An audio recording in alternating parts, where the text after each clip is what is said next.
Oh my goodness. Has it been a day for you too? I was supposed to have gone live in our Bible study group for your daily rub, but as you can see, I'm a little bit behind the game. So, not only am I a little bit behind the game, but I had to reschedule from 12:30 to 1:30 Mountain Standard Time, and that did not happen either. So, no technical issues whatsoever, but there has been just some frustrating moments when I've been trying to get life going. But today is our first day back to homeschooling for after the Christmas break. So, we did fairly well, actually, seeing as we're back we're starting a new routine, and I would say my kids did amazing. So, yeah. So for your daily rub today, I feel like I'm off my game, but I think I'm supposed to, because nobody's perfect and nobody has the perfect life, and we all have struggles and we all have issues that we have to work through. So I just was thinking, okay, you know what, if my identity is not determined by my circumstances or not even by what I do, it's just who I am, well, how am I going to respond to the struggles? So I keep thinking about what love is. Love is patient. Love is kind. Love is not envious. It isn't boastful. It isn't rude. It isn't self-seeking. It doesn't just talk to hear its own voice. And so, to be honest with you, this morning I've been doing a lot of reflecting, okay, Lord, and soul searching, if you will. God, what about me do I completely miss that's a layer of my life that you kind of want to peel away? And maybe I have a wound, or maybe I have a place in my life that's really sensitive that I've been covering up and keeping hidden. And if so, what is that, and how can I be better? Lord, how can I be healed from that? So I've just been digging deep, asking the Lord questions. Do you guys ever feel that way? Okay, you know what? I feel like I need to fix something about me and I don't know what it is. And so I'm okay, God, well, what do you want for me to do? What in my life do you want? What? So I say so a lot, don't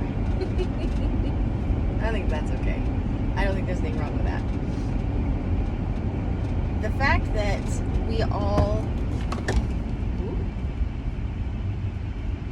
we're learning about who we are in how we respond to the details of life from who we are. My personality is very, very, very optimistic. I'm not negative at all.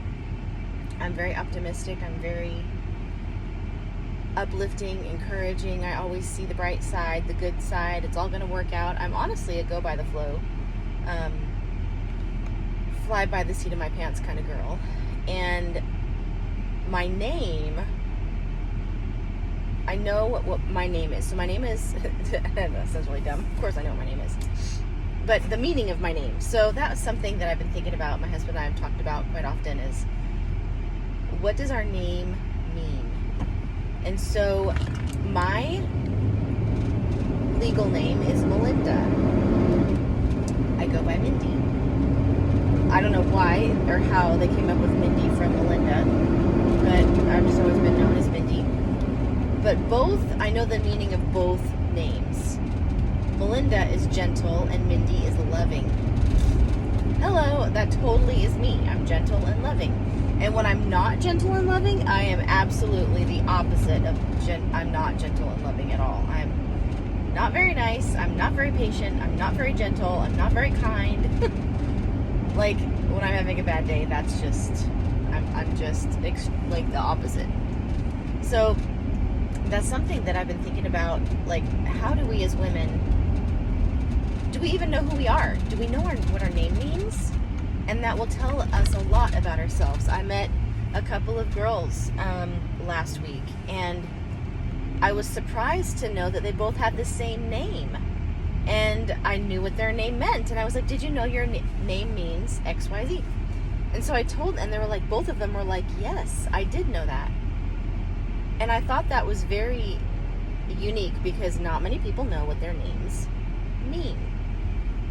But when you're given a name, you're given a name on purpose. And I truly believe that whether you are a believer in God, if He's your Lord and Savior, you serve Him, you walk with Him all the days of your life, and you're asking God for the names of your children, I believe that we name our children according to what God puts in our hearts, and we think it's our good idea. But really, it comes from Him. So, my name, Melinda, meaning gentle, and Mindy, meaning loving. Now, my middle name is a made-up name. My parents put their two middle names together. And I'm going to have to look up the meaning of my middle name because I don't know it. But I was really intrigued just to find out that a lot of us will learn a lot about ourselves when we know what our name means. It makes so much sense. And sorry about the bumping. So when you know what your name means, then it gives you a clue as to how you're going to respond to life. When you're having a really bad day and you're really discouraged, if you're a very upbeat person, optimistic, always see the good side, and you're having a discouraging day, it's like a seriously discouraging day. Like, okay, it's fine, it's all gonna work out, it'll be fine, it's just gonna be fine. And I that response right there isn't necessarily bad, but it's not realistic. Now, am I like hoping that time will tell and then it will turn out to be a good day, or the situation will turn out to take care of itself? Or am I really saying, okay, God, you know what? I trust you. I trust the plans that you have for me. I know the situation isn't my most favorite. It's hard. Or maybe I'm having an argument with my spouse. Or maybe I'm just bickering with my kids. Or maybe work is, maybe I didn't get that promotion I wanted. Maybe I was given 3 extra tasks, but I'm not being paid for it. Like, that's really discouraging. Your time is valuable, your energy is valuable, and your money is valuable, and your relationships are valuable. Now, I know that when I respond to people, and if, let's say there's someone that is not agreeing with me, or I don't agree with them, and maybe we're not saying in an argument, but there's just a disagreement, like, from my identity, who I am, how am I going to respond to that relationship? Well, I'm going to continue to love that person. I'm going to continue to be gentle, but I'm also not going to be a doormat. Or maybe maybe your personality is very direct. Maybe you don't beat around the bush. You're just very clear cut, concise, direct. Maybe you have to learn how to be a little bit gentle. Maybe the gentle side of me has to learn how to be direct. Just saying, I know I do, because I can tell you right now, I'm not good at being direct. So knowing your name, and this is really important because right now we live in a culture that is very messed up. Our culture says that who we are is determined by what we do. Who we are is determined by our circumstances, where we live, how much money we make, the types of friends that we have. Now, I'm not saying those things aren't important, but they're not really important when you can dig in and know who you are. Decide who you are and act that way. Okay. Am I going to be... Yeah. I just really... I can appreciate that type of a response because I want to make sure that when I respond to life, I am responding in a gentle and loving way, but I really, really, really want people to know that no matter who they are or how they are, if you don't like your name and you don't like the meaning of your name, you can not necessarily change your name, but you can change who you are.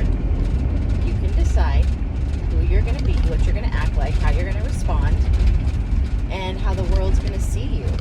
But you, I lived for a long time that my identity was determined by my circumstances and what other people said about me. I put way too much stock in what other people had to say about me.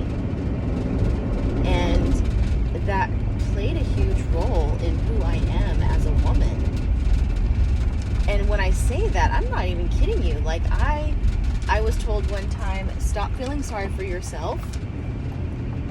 You have a feel sorry for me attitude.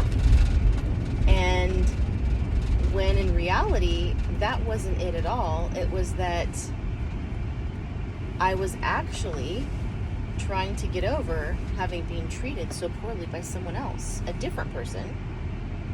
Someone had said some really rude things to me and treated me very, very poorly, and I was needing a minute to recover. And in that recovery time, a different person approached me, an adult that I considered an authority in my life, and that person said, you know what, I'm just sick and tired of seeing you feel sorry for yourself and pouting and having this victim mentality that everyone's after you and everyone's going to offend you and everyone's hurting your feelings and your feelings are just hurt and blah. And so I took what that person, that authority in my life had said as truth. When I am 43 years old, I think I was 12 or 13 at the time, and literally for 30 years, I'm just going to call it 30 years because it's close enough, I thought that adult in my life at the time was right. And just last week, it dawned on me, I was not feeling sorry for myself, and I did not have a victim mentality. I wasn't pouting. I was recovering from something that a peer had said to me at 12 or 13 years old. My peer was just a little bit older than me. And what she said to me was so rude, and how she treated me was so rude, and I needed to recover. You guys, I think, seriously, we have got to just know who we are and be so... Don't let people talk you out of your experience. No one can tell me, Mindy, you're feeling sorry for yourself, and you just need to get over yourself. Well, of course, being 12 or 13 is very impressionable, and I thought the adult was right, but they were so wrong. I was actually trying to recover and regain my, okay, I'll be just fine. You know, you're 12 or 13. That's such an impressionable age. Now being 43, and someone tells me, you make me feel this way, and it's not good. Well, did I mean to make them feel that way? No. But does that mean I'm a mean person? No. Do you see where I'm going with this? Like, if we know who we are, then we're not going to be so easily swayed by what people tell us, what our circumstances tell us, or what our bank account tells us. Listen, if I've got $3 left in my bank account, does that mean I'm unwise with my finances? Does that mean I'm foolish? Does that mean I'm poor or broke? No, it means every other dollar that I had a home, and I put it in its right home. Hello? Talk about perspective. We have a minute and a half, and I just... Like, this is seriously a self-talk for me as much as I'm sharing with you. Like, I believe God is saying the lenses you've been wearing about yourself have been all wrong. Can I give you my lenses for you? And you'll see yourself as I see you? Trust me, that is really hard to do. We don't like to be told we've been wearing the wrong glasses or we've been seeing things through the wrong perspective. But when we surrender, when we lift our hands up to God and we say, you know what, I say yes to you. God, I said yes to you a long time ago and I meant it.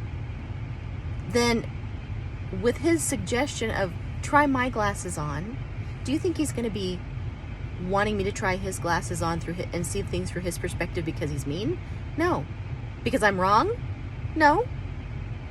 Because I grew up in a culture and I believed lies. That doesn't make me wrong.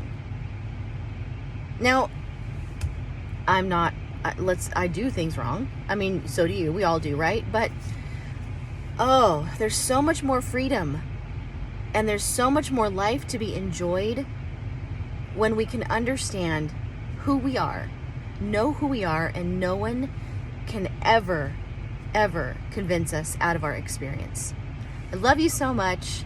I hope this is encouraging to you. I look forward to reading your comments. I'll see you tomorrow for your Daily Rub.